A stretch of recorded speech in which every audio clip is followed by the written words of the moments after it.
Всех приветствую на канале. В этот раз я покажу одну нехитрую доработку, которая подходит практически для любой старой кофеварки DeLonghi, как для древней серии Bar, так и для распространенных EC и ее производных. Такая доработка позволит беспроблемно использовать большинство двухдонных корзин от китайских кофеварок или же корзин, купленных на Али.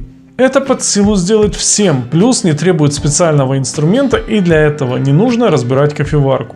Сперва разберемся, почему и как это делается, а потом сделаем такую модификацию на старенькой EC145, не разбирая ее. Основной причиной, почему стоит сделать такую модификацию, является родное корма сито.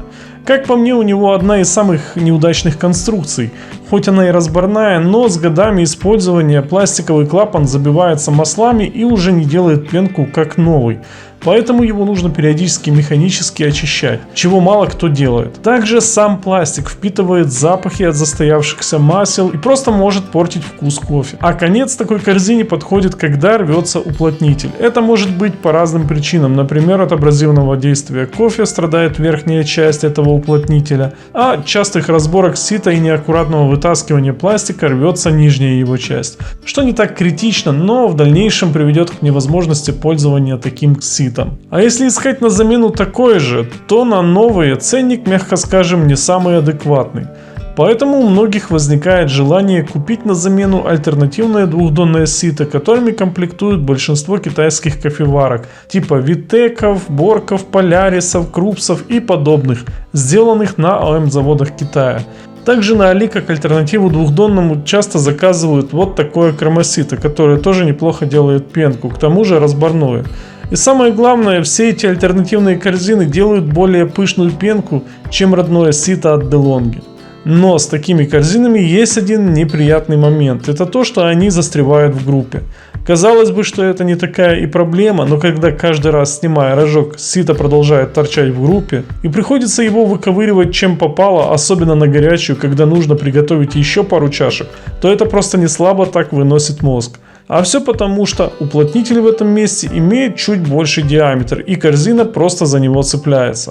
В целом непонятно, почему сделали такую мелкую решетку душика, которая даже не охватывает толком всю плоскость кофейной таблетки, но уже начиная с EC680 и 820 серии ECP и ECI, компания DeLonghi решила немножко изменить и уплотнитель, и решетку, при этом не меняя низ бойлера. Новая решетка позволила унифицировать новые аппараты DeLonghi под распространенный стандарт 51 мм, который так сильно полюбился китайским производителям кофеварок. Поэтому сегодняшняя модификация заключается в том, чтобы вместо старой решетки поставить вот такую новую, которая стоит в аппаратах серии ECP и ECI, но при этом не меняя старый уплотнитель. Конечно, при желании можно купить и новый уплотнитель, но он стоит заметно дороже, чем просто решетка. Да и смысла в его замене особо нету, так как все можно сделать и со старым уплотнителем.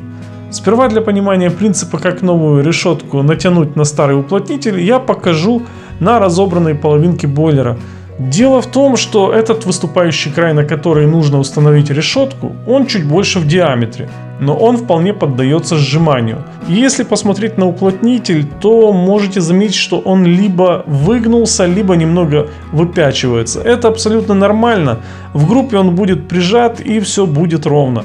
Но также есть еще один важный момент в этой переделке.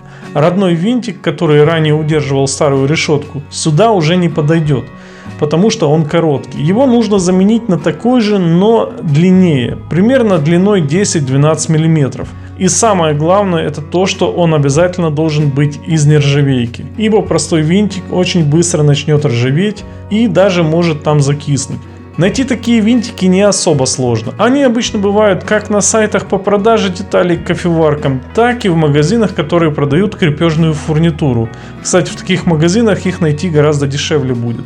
Просто возьмите старый свой винтик и попросите такой же, но подлиннее и с нержавейки. Как видим, теперь ничего не застреет, и при этом не только китайские корзины, но и фирменная двухдонная корзина от тех же серий ECP и ECI, и старая однодонная корзина от серии Bar, а также новые однодонки с Али тоже идеально становятся под такую решетку. Ну а теперь то же самое проделаем на нашей подопытной 145 или в вашем случае любой другой моделью DeLonghi. Для этого, вынув все емкости, переворачиваем ее и отвинчиваем винтик, держащий старую решетку. Поддеваем и убираем ее. Берем нашу новую, прикладываем к одному краю и сдвигаем, в данном случае на себя.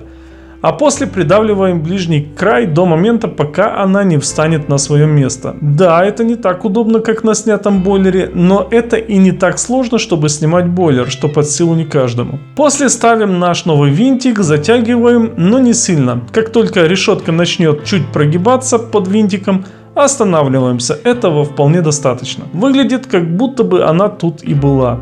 При этом решетка покрывает гораздо большую площадь кофейной таблетки, и вода будет распределяться по таблетке гораздо равномернее. А для демонстрации просто сделаем эспрессо на однодонной корзине и бездонном холдере, который каждый может заказать на том же Али. Подведя итог, можно сказать, что такая доработка не столь обязательна, чтобы ее делать, но я уверен, что это очень оценят те, кто пользуется альтернативными корзинами, которые постоянно застревают и их приходится постоянно отковыривать.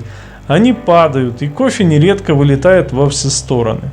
Стоимость такой доработки невысокая, а пользы в удобстве она принесет гораздо больше. Цена решетки может варьироваться от сайта к сайту в зависимости от региона и страны. Поэтому я не буду приводить какие-то конкретные примеры, я просто укажу партномер этой детали, оставлю его в описании под видео, чтобы каждый мог по этому номеру найти в своей локации соответствующие магазины и там уже купить такую деталь.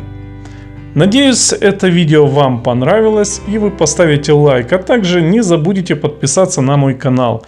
Всем пока и до встречи в новых видео.